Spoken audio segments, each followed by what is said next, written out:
Welcome to Splatalot! Today, 12 young warriors, brave and true, will enter the Splatalot kingdom and go head-to-head with the dastardly and downright devious defenders as they battle it out to capture the highly coveted crown.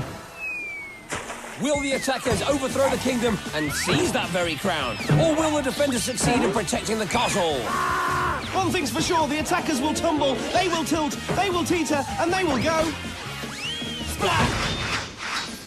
All right, we're Dick and Dom. And if you like arranging flowers whilst listening to marching bands, then I'm afraid you've come to the wrong place. Oh. But if you do like high energy, seat of your pants, Splatfest with a twist of medieval mayhem, Yes. this is a show for you, my friend. Show me more. Okay, all 12 attackers attempt the moat challenge, but only the 6 fastest move onto the stockade. There, they have to grab one of only 4 flags in order to make it to the final. Plus, the defenders will be slowing down anyone with eyes on that crown. Love it. Show me even more. Okay, here's some even more. Here are the obstacles in today's moat challenge. The attackers begin with the mind and body-boggling battle balls. Then it's up the slippery slope and across the terrifying rolling mace, whilst fending off paintballs from the Splatzuka. The impossible incline then leads onto the beastly battle axes. And if the attackers survive that, they move onto the rope bridge of disaster. This time accompanied by a cold shower from the water cannon. Then a final leap onto the heinous helper will bounce them over the finish line. Seen enough? Not quite. Bring on the defenders. So, who has the honour of defending the moat and keeping the kingdom safe? He may be a tiny terror, but Tinkor thinks big when it comes to mischief making. This one doesn't really do any thinking. Stab! And finally... I am Thorn. Yes, I don't really want to know what he's thinking. Prepare to be amazed at our sheer power! Okay, now have you seen enough? Yes, thank you. Good, right. Let's get on with it. Here's round 1. So the defenders are on the course. Scab has the vaporize up. Thorn is on water cannon duty. Tinkor I love you. is in a world of his own. I want a purple puppy so bad! And our first attacker, Erik, kicks off with another unique battle cry. Ruff, ruff! You look like a puppy! Oh, and the taunting begins straight away. Good aim there, buddy! Eric's still taunting and doing pretty well on the battle balls. Oh, bang clanger! Curse of the commentator. No, curse of the purple puppy. As curses go, that has to be one of the lamest. Onto the slope. Ollie, you hit me! And he's still taunting Tinkor. This is tough for Tinkor, who takes taunting terribly. Nip Ribbler! And the mace roll teaches our little taunter a lesson. Hang on, look. Erik is imitating the Splatalot logo. Is there no end to his taunting? Nice try, Erik, but you have to earn the crown the hard way. Now, will Erik try the same taunting tactics with Scab? No, he simply ignores him. Nice one, Erik. Thorn might be harder to ignore with the water cannon. Yes, this has slowed him down completely. Not as easy as it seems, son. Oh, and Erik once again spoofs the Splatalot logo. Birkin Vegas! Looks like the logo just got its own back. I know it's really early in the competition, but that just might make Splat of the day. Oh, but Erik faces up to the challenge and starts climbing to the finish line. I beat you! You didn't beat me. Can't touch me! So Erik finishes in 3:10 and Scab's far from happy. Do the funky ostrich! Here's Emily. And we find her strolling towards the rolling mace. Speed is the key to winning. Winning is the key to going on to things. Well done, Scab. Ooh, look out, Emily. Move, Emily! Move! Scab more direct this time, and Emily moves, then falls off and poopmonger. Right, let's check that out again. Yes, as I suspected, they're all imitating the Splatalot logo. But make no mistake, that splat was the real thing. Too real, in fact, for Emily. She's fine, but the mace got the better of her, and she does not finish. Our next attacker is Carmen. When in doubt, narwhal it out! Yes, Carmen, I often find a horned whale comes in handy. Oh, Figgler! When in doubt, narwhal it out. And there he is. Let's see if that was in any way helpful. Will she now glide over the remaining battle balls? That's a no, then. Here she is at the mace. Let's go, Carmen! It's not a little slow race, it's a quick race. No way! Come in a conversation and move! Innovate! Stourbridge! And Tinkor contributes perfectly to that conversation. Stourbridge! Go! Go! Carmen makes her move on the mace. Whoop! Vombox! Yes, the mace often has the last word when it comes to dealing with attackers. Where's your narwhal buddy now when you need him, eh, Carmen? He's there, look. Oh, right. I'm the Well, that was confusing. That's what Margaret just said. I'm confused. Stop, Bandit! No confusion there, straight into a battle ball. Do you think a splat like that will add to our confusion? Well, it certainly adds to our entertainment. Margaret, come out and see me. I didn't know Tinkle couldn't sing. And it certainly put Margaret off her stride. Yes, Tinkle may have a splatzuka, but with a little help from the mace, his voice is lethal. How will she cope with Scab? Hello, Margaret! You can call me Scab if you would like. Very polite from Scab, then he confuses Which Margaret. allows Tinkle to fire off a cheeky back splat. Margaret! Focus and go! 2 feet, Margaret! Don't you dare cheat! Jump! It's a spew fondue! I honestly don't know what's worse, Tinkle singing or Scab screaming.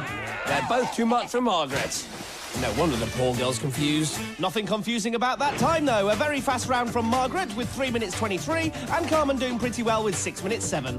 Here's our next attacker, Sam. Purple walrus! What is it with purple today? I smell a rat. Purple rat. My first cousin was a purple walrus. That would explain a lot, Tinkle. Okay, here's Sam on the mace. There's Sam crossing the mace. And there's Sam off the mace. Girdle cheese. Whoa there, rewind. Ah, see, another logo impression. What does it all mean? I think it means you're losing it, mate. He's over the battle axes. Now sprinting over the bridge. Donkey Pong! Well, Thorn thought that was a blast. You can see why. That blast from his cannon certainly contributed to that huge splat, and that will slow Sam down. Well, not by much, because it's the 3rd fastest time today. Unicorns! Uh-oh, scream alert! You're right, and she set Scab off. Yeah, I know! Okay, calm down, everyone. Go! Stephanie's got some thinking to do. Yes, but Scab's got some splatting to do. Eggy niblets! Well, in all the confusion, perhaps the safest place is in the moat. Not before she gets an additional splatting from the axe blade. Not the sharpest tool in the box. What, Stephanie? No, the axe. Well, I love her spirit, but I don't like her time of 9:55. And that's the first half. So let's check out the leaderboard. Less than 30 seconds separates the top 3. And as Emily didn't finish, Steph's 9:55 is the time to beat. But remember, only the 6 fastest will make it through to round 2. So, with 6 more attackers to come, it's still anybody's game for the taking. And the splatting. Right, we're halfway through round 1, so I thought we'd play a little picture game I call Know Your Attacker. Okay. The Scab smells. All right, that's a taunting purple puppy, which is Erik, our fastest attacker so far. Yes. Okay, it's the world-famous saying, isn't it? If in doubt, narwhal it out. From Carmen, currently in 4th place. OK, one more. Purple wall are us. Purple walls are us. Just say what you see. Well, that never helps, does it? Well, it's not it's Russ. Poor Purple Wall Russ. It's Sam's battle cry. Well, why didn't you just draw a purple wall? Well, I had enough trouble with the narwhal. I'm not Rolf Harris. Right, sometimes you make me wanna. Yes, exactly. Erik is in the lead with 3:10, and because Emily did not finish, Stephanie has the time to beat of 9:55. So let's go back down to the moat for the second half. So, Thorn back on the water. Did he just... Yes, he had a chili taco during the break. Scab doesn't look too pleased. And Tinker is now singing to his slime ball. Not sure if the defenders are focused. How about Michael? What did he just scream? He screamed the word scream.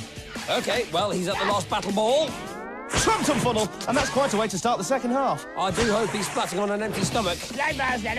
Stored away! Wow. Well, we'll soon know if Michael has eaten. That was a splat straight to the belly, straight after that belly flop on the slope.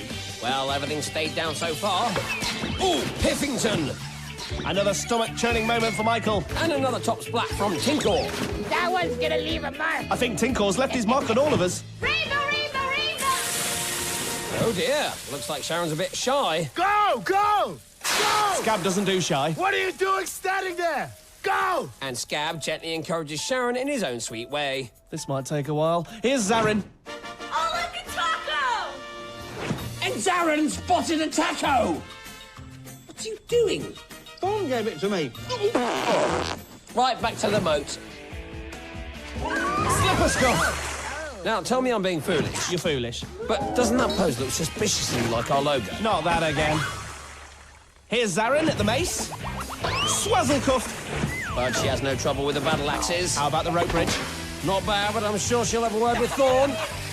What? Sorry, I can't hear you. What? Sorry, Thorn, she's finished. And that time of 3:41 is pretty impressive. Michael's done even better with 3:20. Meanwhile, how would you sum up Sharon's round so far? Yeah, interesting, yeah. And what can you do when the nerves get the better of you? Yeah, I suppose you could do that. Not sure if that advice is really going to help Sharon, though. What's happening? You know, Elijah, I feel like asking that too. Have you finished that taco yet? Yes, boss. Good, right. Here's Elijah at the incline. He gradually makes his way down. Gentle, but effective. Scab is rarely either of those things. Now onto the battle axes. Mushy funk! Now, let's see. Gentle? No. Effective? No. Splat of the day? Quite possibly. Now, Sharon, surely the klaxons are some kind of clue. Well, bless her, I think we needed someone like Sharon just to show how challenging this tournament really is. Can't do it. So, Sharon creates a brand new category of her own. We've had did not finish, now we've got did not start. Here's Ellen. I don't think so. Yes, but what's the question? Well, it might be, can you make it up the slope? Or can anyone understand Tinkle? Chalfund! Another belly splat from Tinkle there, and back goes Ellen, down into the moat. But don't worry, she got back up and actually made it round in 4:49, putting her in 6th place. OK, can we stop now, please? I'm sorry, but I've got a theory about this logo conspiracy. What logo conspiracy? Well, it all started with cheeky Erik when he jumped off the rolling mace. See, right there. And then a pattern started to form. Zaryn struck her pose right at the start, which led to quite a splat at the battle balls. But Erik left his impression right until the end, coming face to face with the logo itself. And finally, Sam had a go. I reckon they're auditioning to be the next Splatalot mascot. Lovely. Can we continue? Here's final attacker, Marcus. Quick, like a bunny. And Marcus takes Tinkle's advice and hops like a bunny right over the mace. One thing I don't like about you is your war cry. What's your war cry again? Hey, attacker! Ah! That's how it's done! No, Nibbler!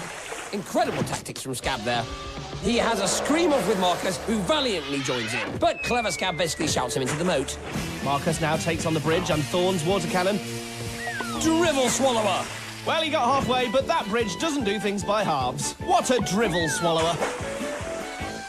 Now that's what you get for being too cocky. All right, Thorn, but Marcus makes it in the fastest time of the day. Wow, what a way to end round 1. Marcus leaves the best till last. So let's see who's through to round 2. It's Marcus, Erik, Margaret, Zaryn, Sam and Michael. Which means we say farewell to Narwhally, Carmen, and who can forget Shy Sharon. Don't start. Precisely, that was a problem. Anyway, back to round 2, which is the stockade. You know, this must be the only show that rewards successful competitors by throwing them into jail. Ah! But don't worry, they all get a chance to escape.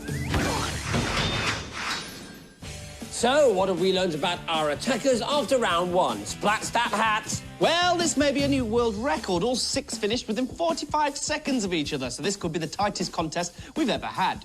Favourite battle cry? I'm confused. Simple enough question. No, that was Margaret's battle cry. I'm confused. I don't think so. Yes, it was. No, I don't think so. Was my favourite battle cry from Ellen. Right. Leaderboard? Leaderboard! So here are the top 6 attackers who will be advancing to round 2, where they must escape the stockade. It's Ape-Man Marcus, Erik, Margaret, Zaryn, Sam and Michael. They took some serious splatting in the moat challenge, but it's nothing compared to the foaming and sliming they're about to get. And then there's the grand final to follow, where the splatting takes on an almost magisterial quality. So they're all still quite a few splats away from that much-treasured crown. Here's the stockade. The attackers start by crossing the hexagon and grabbing the rungs they'll need to build their ladders. All this time, the stockade will be filling up with foam and water, not to mention slime and goo. Once their rungs are in place, they can take one of 4 flags and make their escape. Next stop, the grand final. So with only 4 flags, 2 of the attackers won't make it. Tricky. Oh, it's about to get trickier. Bring on the new defenders. The name's Kook. How do you follow Kook? Easy. If you have no shame, it's Gildar. And finally, it's our sugary sweet slayer, Shaden. You'll never get past us. We are fearless. So the attackers are ready to go down in the stockade. Erik's in red with the green stripe. Zaryn has an all-blue combination. Sam has gone for orange. Margaret's in purple, Michael sports yellow, and Marcus is green for go. Gildar looks ready to go too, with a double-barreled Splatzuka, and Shaden with her slime stick looking menacing as ever. All right, ladies and gentlemen, foam time. It certainly is, as the attackers head for the hexagon. Remember, this isn't against the clock, it's against each other. Sam breaks from the pack and leaps. From there, he'll be able to reach up for a rung. And it's already getting pretty foamy down there. And yes, Sam has the first rung. Hey, What are you doing? Get back! And back he goes. Zaryn now has her first rung. These attackers aren't just evenly matched, they're quick too. Sam and now Zaryn already have their first rungs in the ladders. Where are the defenders? Footy mouth! Now here's Marcus, who will demonstrate how to get splattered in 4 easy moves. 1, you leap. 2, you land on the slippy platform. 3, you forget the brakes and overbalance. 4, you end up in the foam. Splat accomplished. Thank you, Marcus. Now that's a foamy Erik with his first rung. And here's an even foamier Margaret leaping like a foamy frog. Who's shading after?